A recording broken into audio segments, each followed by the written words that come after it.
Znači, gledaj. 2 Mikijev sandvič. S ovim ćemo ti praviti, može? Bi volio sa damama, ali ajde. Ne možeš odbići. Seci, brate. Deseci otprilike bude negdje oko pola. Gledaj sam. I doberi jednu kartu. Da, pokaži je slobodno, ja nećemo.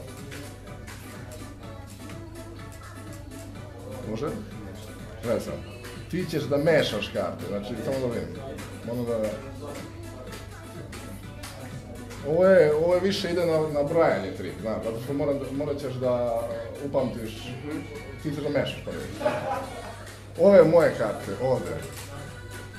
Znači, gledaj, prvo idu ove, čekaj, znači, džokeri, ovi žandari, gledaj. Ja prvi mešam, znači, pazi, sad ću pored Mike, pošto je Mike sad, gledaj, znači, prvi mešam. Ti prati otprilike šta ja radim. I pokušaj da izmešaš slično kao ja. Stvari ne slično, nego budi precizan i promešaj isto kao ja.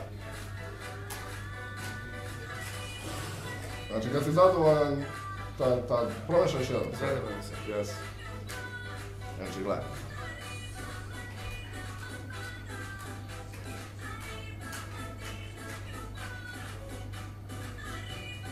Gledaj. Viš kao karte ulaze jedna u drugu. Vidiš to? Ako smo dobro uradili, a mislim da jesmo, moje dve karte su bile izmešane u mom špilu, tačno na poziciju gdje je njegova karta bila izmešana u ovome, u tvom špilu. Gledaj sad ovo.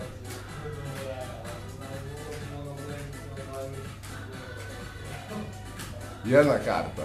Ja ne znam koja je bila. Koja je bila karta? Peti sa srca.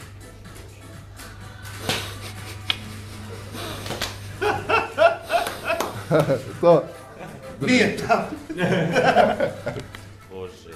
O jebo, samo što ti to da mi izmešaš nekako, brate, za jedno 5 soma evra da ja izvučem. Iduću tih žandara, brate, a?